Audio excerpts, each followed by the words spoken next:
Good morning from St Paul's Cathedral in London, where later this morning the funeral service for Lady Thatcher, Margaret Thatcher, British Prime Minister from 1979 until 1990, will take place. There have been a considerable number of people here outside St Paul's. I was just talking to somebody who arrived here at 3:30 this morning to watch the ceremonial that will take place, and it's not a particularly nice day. It's cold and there's been a bit of drizzle, but we hope the rain will hold off for the processions. It must be said that not since the death of Winston Churchill nearly 50 years ago has the death of a politician been marked on such a scale. It's not quite a state funeral, but nevertheless a very grand affair with full military honours. Lady Thatcher's coffin will be borne on a gun carriage drawn by 6 black horses of the King's Troop of the Royal Horse Artillery, and that happens just before the entrance to the City of London. And then they come up to the cathedral here at St Paul's. The streets on the route lined on either side by representatives of the armed forces who fought in the Falklands. Inside St Paul's, where members of the congregation are already arriving, the doors opened at 9 o'clock. Apart from Lady Thatcher's immediate family, there'll be a host of people representing bits of her life. There'll be politicians from all political parties. There'll be many visitors or representatives for countries from abroad, from the United States, from South Africa, the former President F.W. de Klerk. There'll be a number of famous faces, and then of course there'll be her friends and the people who looked after her in recent years. And also coming to the first politician's funeral since she came to Winston Churchill's funeral, Her Majesty the Queen and the Duke of Edinburgh. There's a very strong police presence here today. Policemen everywhere you look in this part of London. Of course, they are no doubt expecting some protests, as old adversaries have made their views felt, both in Parliament and in the country at large, since Lady Thatcher's death. The battles of the 1980s have been refought, and inevitably questions have been asked about why Lady Thatcher should have been awarded a funeral on this scale when most of her predecessors were buried with modest ceremony. In Whitehall here, there aren't any crowds at the moment, but there's a reason for that, because the journey of the coffin from Westminster to the point at St Clement Danes, where it's transferred to a gun carriage, is simply by a funeral hearse, so there's not that much for people to see. Nevertheless, the police are very heavily lining each side there. We'll see where the crowds come out. Of course, the justification that's given for this scale of funeral is that Margaret Thatcher was the towering politician of her generation. The words actually of Ed Miliband, the Labour leader. She wasn't only Britain's first woman Prime Minister, she was the first Prime Minister since everyone had the vote to be elected 3 times running. And she saw many changes, as we know. Her reforms were bold, painful sometimes, often very bitterly resisted. Controversial in life she was, and still controversial today in death. Lady Thatcher's coffin lay overnight in the chapel of St Mary's Undercroft, down there at the Palace of Westminster, where of course she fought so many of her political battles. And in just under an hour from now, it'll be brought from there by this hearse along the bottom of Parliament Square into Whitehall, and will pass Downing Street, number 10, there past the Treasury, and those gates which Margaret Thatcher had installed here because of the constant threat from IRA terrorism. No one will forget her courage when the bomb exploded at the Grand Hotel in Brighton. It was after that these gates were put up for security reasons. And then she goes past the Ministry of Defence on the other side of Whitehall, where the Falklands War, or conflict as it's officially called, was run. And then up to Trafalgar Square, turns right under the observant gaze of Admiral Nelson, and so into the Strand, past Charing Cross, until she arrives at the Royal Air Force Church of St Clement Danes. And here her coffin's going to be transferred to the gun carriage and accompanied by a band, and the wonderful sound of muffled drums, will move at a slow walk down Fleet Street to Ludgate Circus, up Ludgate Hill to the steps at the west front of St Paul's Cathedral. Now, we have two reporters with us this morning watching events out there in the streets. Michelle Hussain is going to be at St Clement Danes, and Sophie Rayworth is at the Palace of Westminster. Well, it is incredibly quiet here at Westminster at the moment, eerily so. In fact, just a handful of people waiting by the barriers for the moment when Baroness Thatcher's coffin leaves here for the last time at 10 o'clock this morning. The hearse carrying Baroness Thatcher's body arrived here just yesterday afternoon at 3 o'clock, the coffin draped in a Union flag. It was a low-key arrival for the woman who dominated Parliament for so many years. Her body was carried down some steps into the chapel of St Mary Undercroft, a small, Gothic, beautiful chapel that dates back to the 14th century. And there her coffin rested overnight. Beloved mother, always in our hearts. The message from her children, her twins, Mark and Carol Thatcher, who came here yesterday afternoon for a short service in the chapel led by the Dean of Westminster. It was attended by around 100 MPs, peers and staff from Parliament and Downing Street. And then until 9 o'clock last night, the chapel remained open so that more MPs and peers as well as parliamentary staff could come and pay their last respects.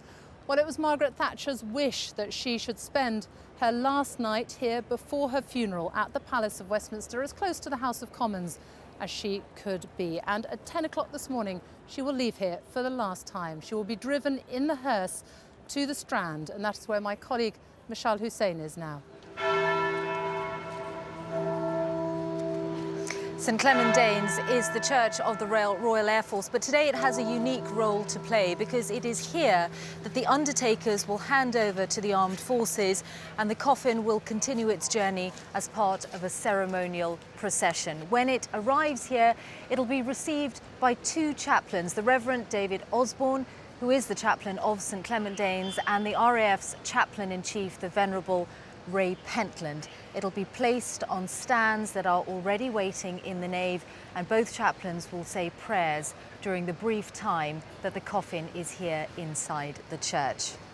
It is after those prayers that the bearer party will approach. This is a group of 10 men who have been chosen from across the armed services and who together represent regiments, units and ships that all served in the Falklands. Among them the Scots Guards, the Royal Marines, the Fleet Air Arm and the RAF. And leading that bearer party will be two brothers who are Falklands veterans, Major Nicholas Mott of the Welsh Guards, Garrison Sergeant Major William Mott. In 1982, they were both on board the Sir Galahad when it was attacked by Argentine forces and suffered terrible losses. Today, they'll be part of that bearer party that will carry the coffin out here to the gun carriage that will by then be waiting. And then, once the coffin is placed upon it, they will walk alongside the gun carriage all the way to St Paul's Cathedral. Michelle, thanks very much indeed. Well, the doors of the cathedral behind me here opened 9 o'clock exactly. There was a queue already of people waiting, with umbrellas up because the rain had just started. And people inside are looking for their seats. Many of the more prominent guests are placed, others are fighting to get a seat where they can properly see and hear. And during this time, the organ will start playing from now until the beginning of the service. All the music chosen by Lady Thatcher, all apart from one piece by Charles Stanford, who was Irish, by English composers. And indeed, there is an Englishness about this service that you will recognize as it takes place. Now, under the great dome designed by Sir Christopher Wren, 365 feet high, is the place where Lady Thatcher's coffin will rest. And just near there, two small thrones for the Queen and the Duke of Edinburgh. And then beside them, the Prime Minister, former Prime Ministers, members of the Cabinet, members of the Armed Forces, the Knights of the Garter, many foreign representatives from nearly 200 countries, including American Secretaries of State, George Shultz, James Baker, Henry Kissinger's coming. We did think that Hillary Clinton might be here, but we gather she's not. And then, of course, Lady Thatcher's family and some very close friends and people who looked after her. Her two grandchildren, Amanda and Michael, are going to be in the procession, carrying her Order of Merit and her Order of the Garter. And her granddaughter is going to read one of the lessons. The other, read by the Prime Minister. Lady Thatcher had said whoever was Prime Minister at the time, she would like it read by him, or I suppose her. There will be beautifully sung music from the choir of St. Paul's. There'll be bold and stirring hymns for the congregation to join in. The Bishop of London will give an address. The new Archbishop of Canterbury, Justin Welby, will give the blessing, his first state occasion since his appointment. And the coffin will then be taken back from here to the Royal Hospital, Chelsea, before going on to the crematorium, and her ashes will be buried tomorrow in Chelsea, near the ashes of her husband, Sir Dennis. And just before we leave the cathedral for a moment, I should just say, if you don't want to watch the procession to St. Paul's and all the other events unfolding, but just want to see what's going on inside the cathedral without commentary, you can do so by pushing the red button and we'll say goodbye to you. But for everybody else, here we are in the studio in front of St. Paul's, and I have with me three guests: Shirley Williams, former leader of the Liberal Democrats in the House of Lords, former Labour minister. Yes. Peter Hennessy, professor of contemporary history and for many years a political journalist, and Sir Terry Wogan. Lovely to see you here, Terry. Thank you, David. So let us start with you. What brings you here? Well, I represent the hobbledehoy element that have been invited. The hobbledehoy Irish element. Well, no, not necessarily Irish, but just, you know, the players, I'm afraid. I'm representing those, and privileged to be here, of course. Seriously, what brings you here? What is it? What was it about Lady Thatcher that well, I can't claim that I knew her intimately, but I did interview her when a long-lost television show called Wogan. She came on and conducted herself with great propriety, and in fact, afterwards in the hospitality suite, which we used to call hostility, she brought Dennis with her, and Dennis was downing the pink gins, as was his wont, and he'd had at least 3 or 4, and she was keeping a weather eye on him, and she said, Dennis, that's 2 you've had.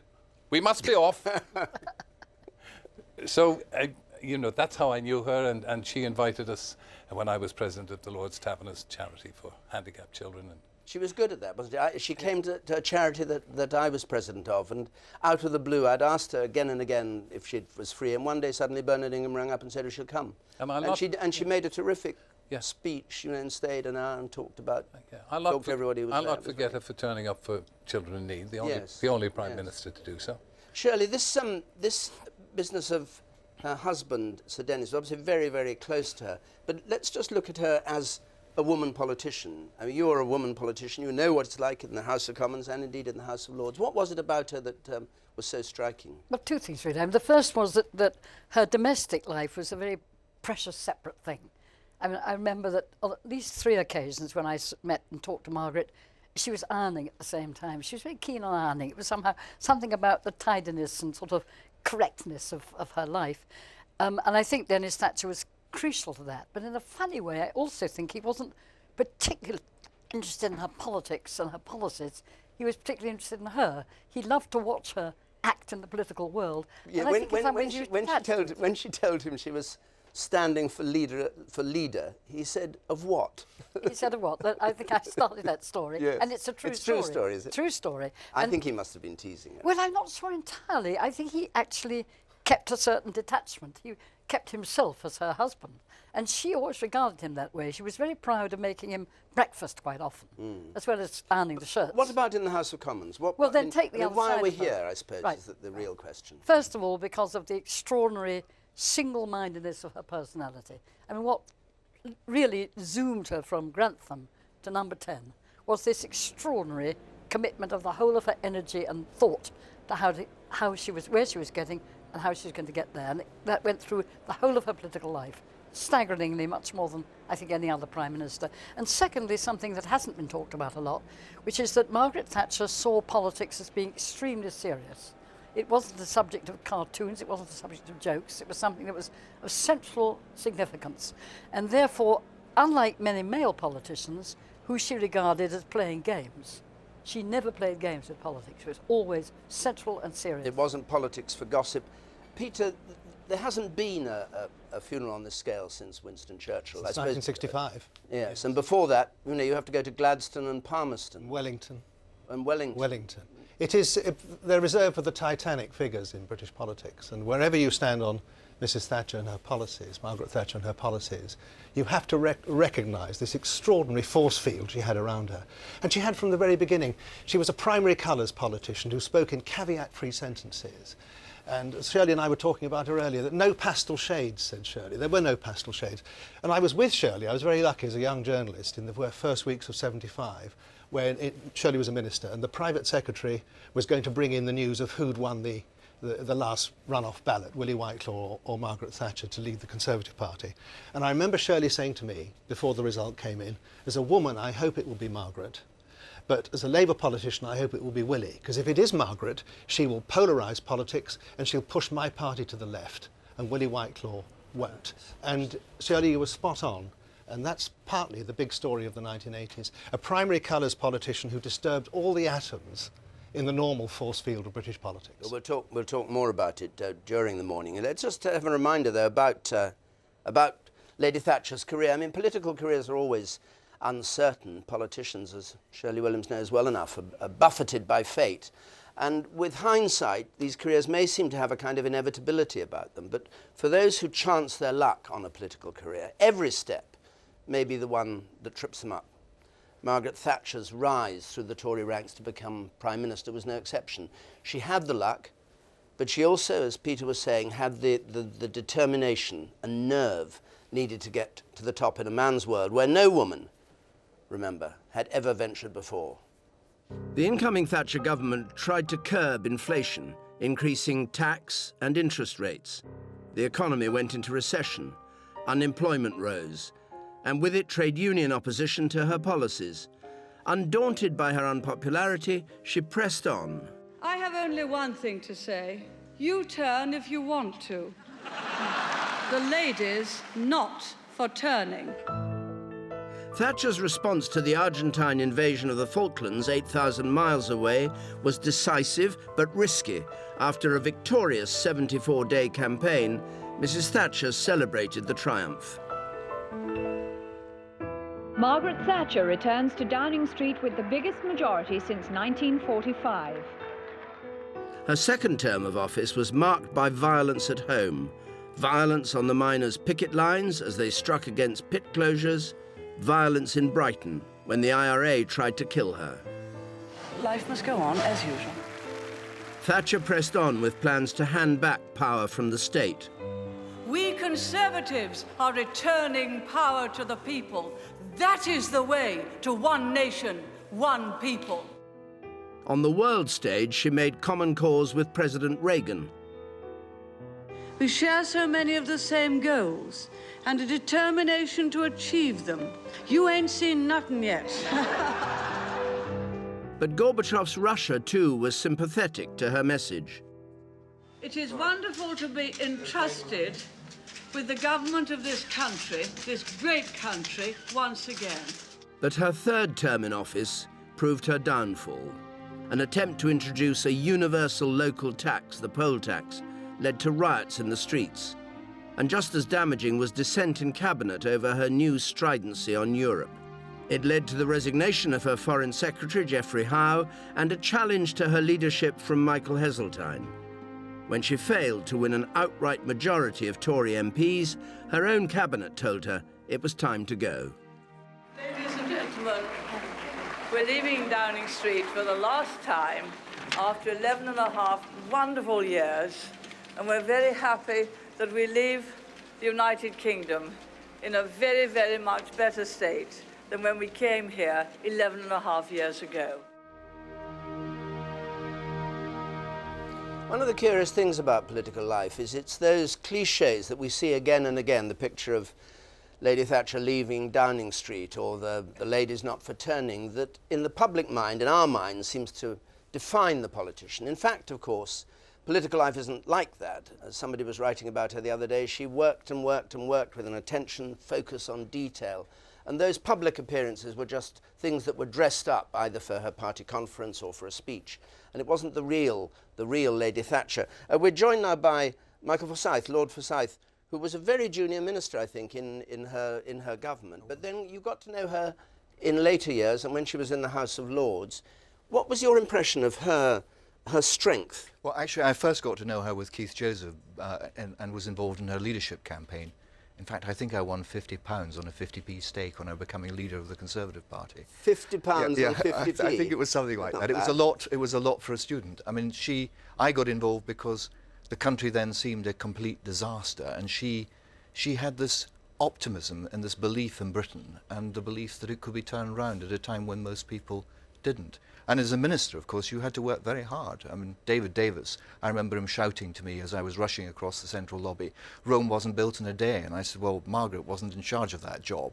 And she expected people to work as hard as she did, and that was quite a standard. Is it a good and essential characteristic? Because a lot of senior politicians, a lot of prime ministers aren't like that. I mean, everything you hear about her was focus on this, focus on that, focus on that. Why have you done this? Have you done that? Whereas you often get a much more relaxed style, don't you, Peter, of a sort of, I mean, the way Macmillan handled the Conservative Party, completely different. Almost took it to caricature. He was almost prostrate with languor as Prime Minister. And reading a trollop in the afternoon. Absolutely. He said, I'm up with a lark and I go to bed with a trollop. That's what he used to say. But he always felt with Margaret Thatcher that the clock was ticking. It wasn't just that I might not make it through the next election, I might just be a one-term Prime Minister, but even when she was in her pomp in the mid-1980s, as an outside observer of her premiership and her style of government, you felt that the clock was ticking. And she said to a friend of mine in Number 10, in July 79, and he said very kindly to her, you've had a very busy year, an exhausting election, I think you need a holiday. But she said, I must govern, I must govern.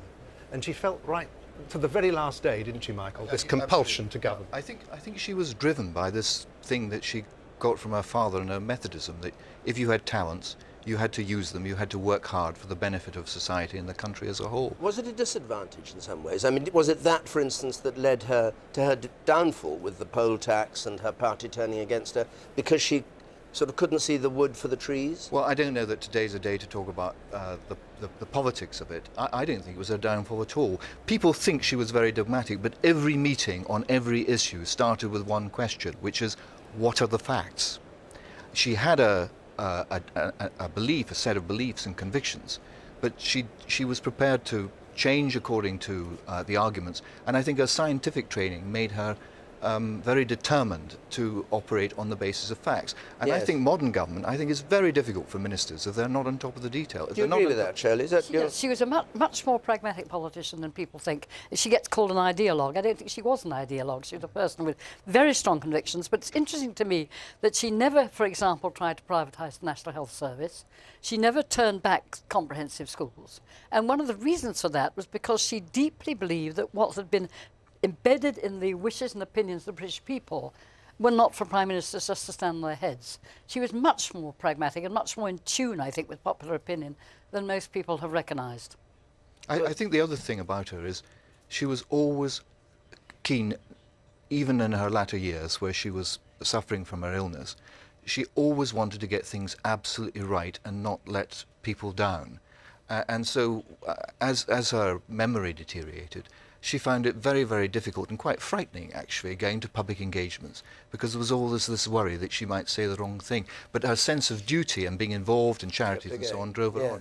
Let's just go back inside the cathedral, where it'll been open now for 40 minutes or so, and there are various figures coming up the aisle. Now, we know that there are going to be senior politicians, her cabinet here, and many old friends. Betty Boothroyd there, the former Speaker of the House of Commons.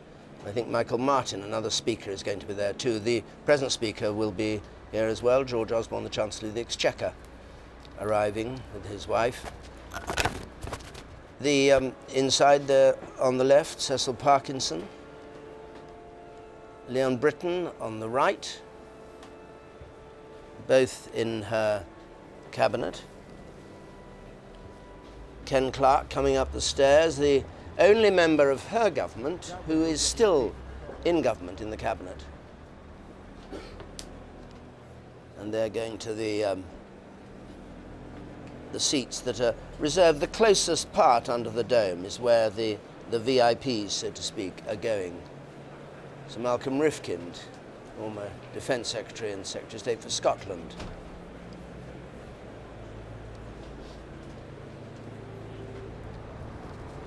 Vince Cable, the Business Secretary in the coalition government.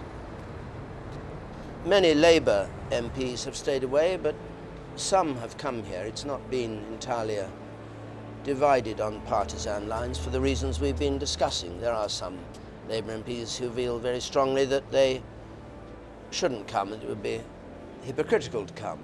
But there are many others who acknowledge that there is a difference between the person and the politics, and that the politics can be set aside for a day like this.